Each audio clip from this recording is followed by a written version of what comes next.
Hi friends, అందరికీ నమస్కారం. అంజలి కథలకి స్వాగతం.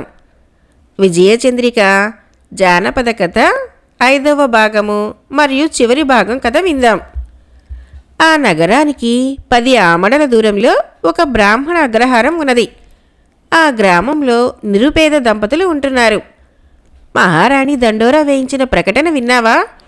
ఏదైనా వింత కానీ మహా అద్భుతం కానీ చూపించినా అటువంటిది చూసి వచ్చిన తనతో చెప్పినా మోయగలిగినంత బంగారం ఇస్తానని ఆమె ప్రకటించింది తెలుసా అంది బ్రాహ్మణి.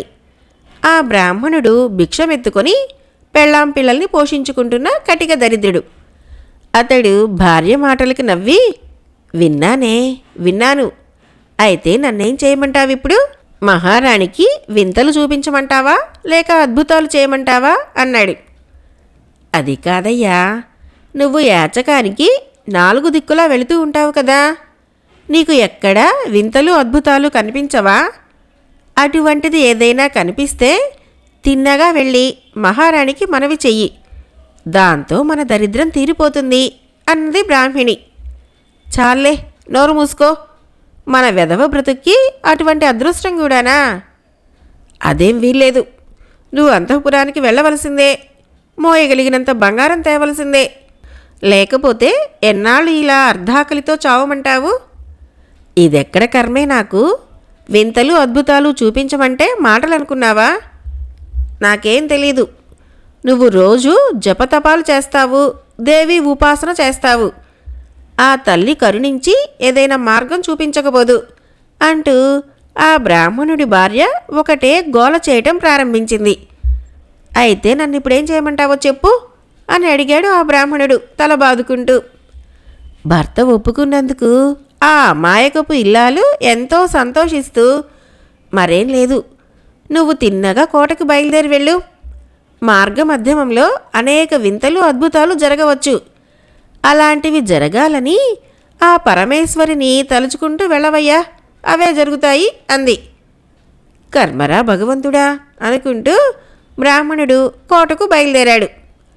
మార్గ మధ్యమంలో తినటానికి బ్రాహ్మణుడి భార్య 2 రొట్టెలు చేసి ఇచ్చింది. బ్రాహ్మణుడు కాలినడకన బయలుదేరి మిట్ట మధ్యాహ్న సమయానికి ఓ నిర్జన ప్రదేశానికి చేరుకున్నాడు. అక్కడ ప్రవహించే నదిలో స్నానం చేసి ఒడ్డెక్కి వచ్చాడు.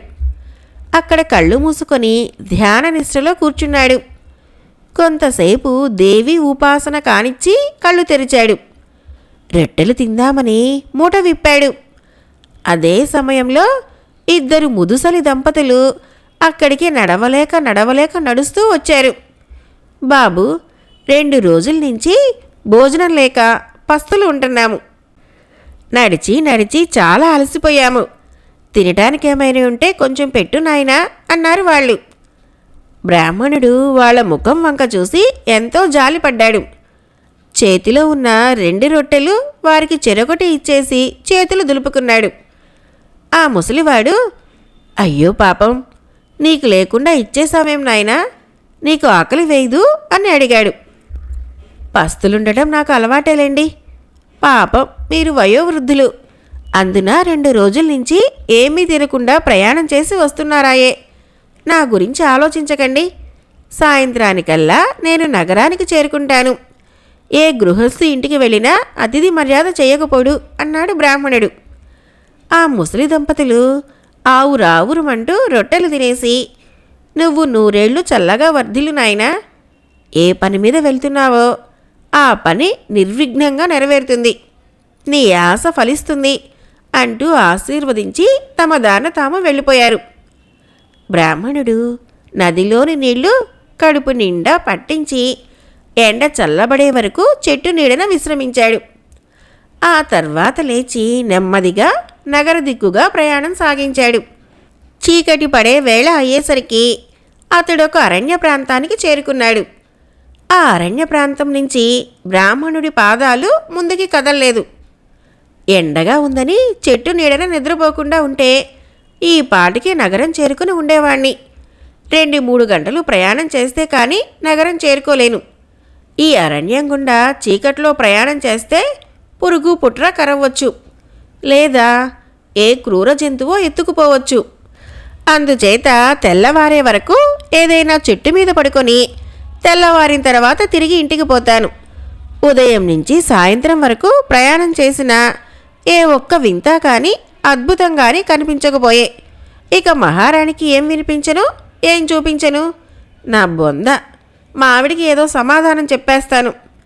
ఇవాళ 4 ఇళ్ళు ముష్టెత్తుకున్నా ఎంచక్క కుంచెడు బియ్యమైనా దొరికేయి. కర్మ అనుకున్నాడు. ఆ తర్వాత బ్రాహ్మణుడు కనుమాపు చీకటిలో అటు ఇటు చూశాడు. అతడికి సమీపంగా పెద్ద వటవృక్షం కనిపించింది.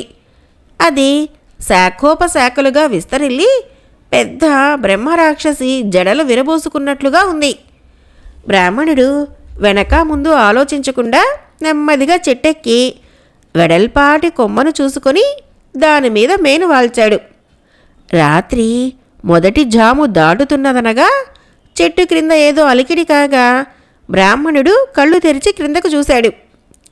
చూస్తూనే కొయ్యబారిపోయాడు.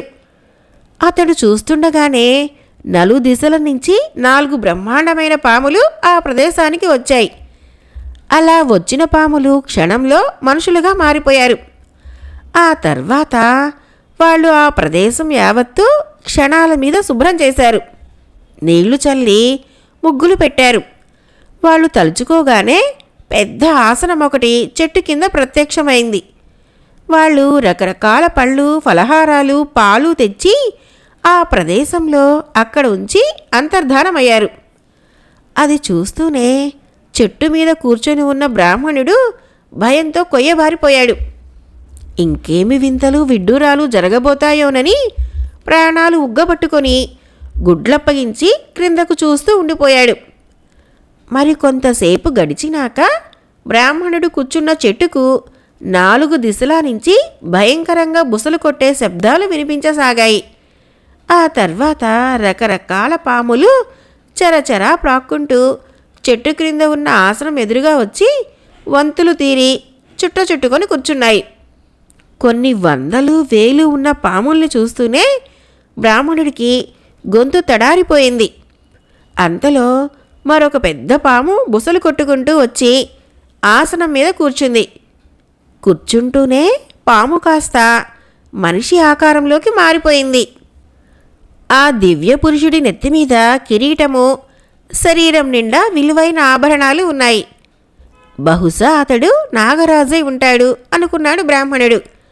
ఆ తర్వాత అక్కడి దివ్య పురుషుడు నాగులతో అనేక విషయాలు చర్చించాడు. నాగులలో నేరం చేసిన వాళ్ళు అనేక మంది ఉన్నారు.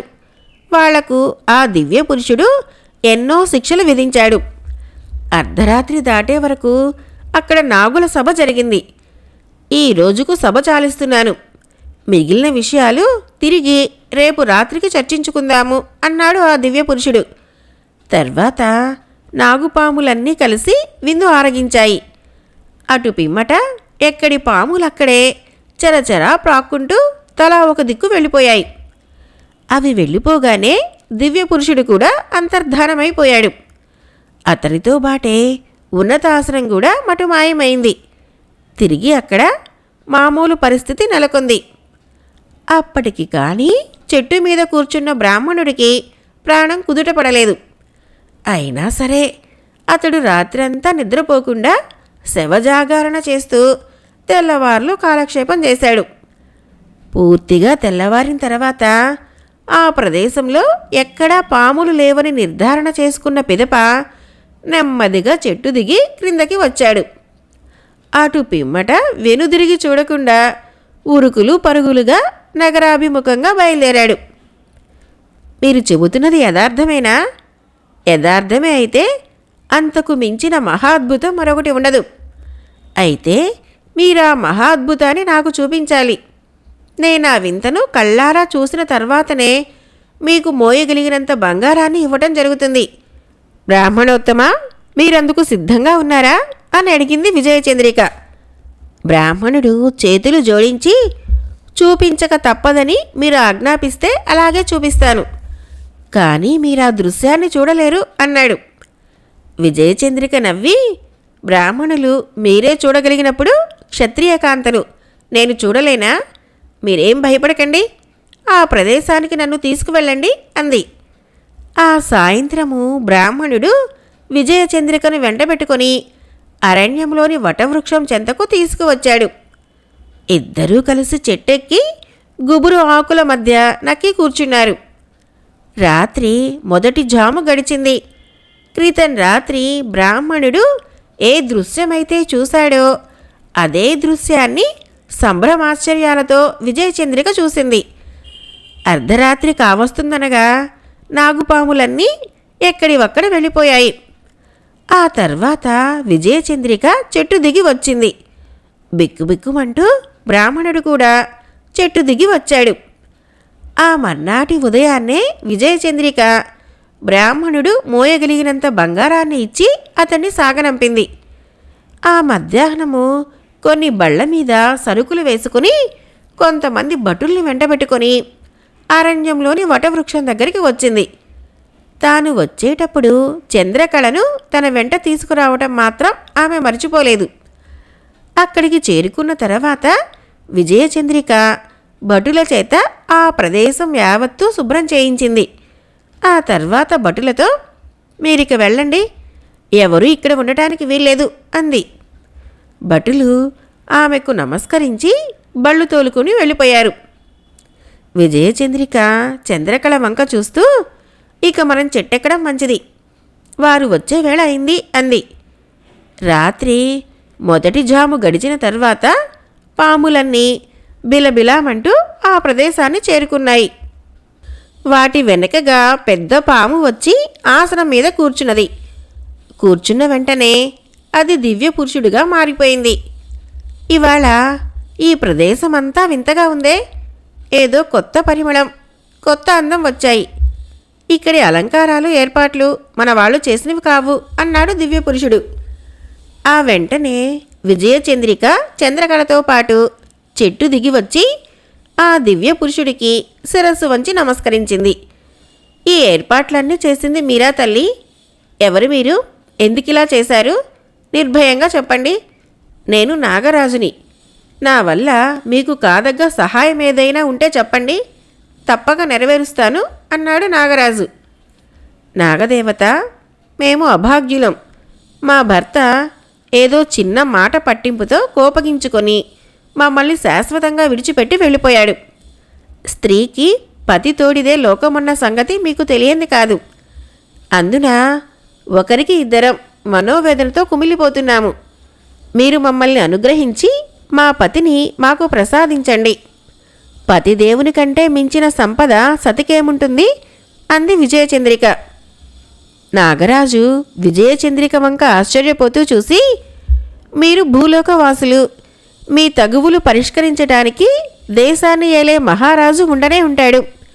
మీ భర్త విషయాన్ని మహారాజు సమక్షంలో ఎందుకు నివేదించలేదు అని అడిగాడు. భూలోకవాసి అయితే మేము అలాగే చేసేవాళ్ళం, కానీ మా భర్త భూలోకవాసి కాడు, నాగలోకానికి చెందినవాడు. అందుకనే ఆ విషయాన్ని మీకు నివేదించటానికి ఇలా రావలసి వచ్చింది ప్రభు అంది విజయచంద్రిక. నాగరాజు విజయచంద్రిక వంక చూస్తూ, ఆ దుర్మార్గుడెవరో, ఎట్లా ఉంటాడో నీకు తెలిస్తే చెప్పమ్మా.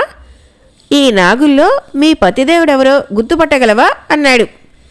విజయచంద్రిక సభలో ఉన్న నాగుల్ని పరీక్షగా చూసింది. అక్కడ ఉన్న పాములు వందల వేల సంఖ్యలో ఉన్నాయి. అందున అవన్నీ ఆకారంలో ఒకే మోస్తరుగా ఉన్నాయి. నేను గుర్తుపట్టలేను ప్రభు. మమ్మల్ని వివాహం చేసుకున్నప్పుడు ఆయన మానవాకారంలో ఉన్నాడు. ఆయన పేరు శంఖచూడు అంది విజయచంద్రిక. ఆ పేరు వింటూనే నాగరాజు కళ్ళెర్ర చేసి, శంఖచూడా, ఏమి నీ దురహంకారం? ఇంతసేపు వీళ్ళని చూస్తూ కూడా మూల నక్కి కూర్చున్నావా? ఇలా నా ముందుకు వచ్చి నిలబడు అంటూ గర్జించాడు.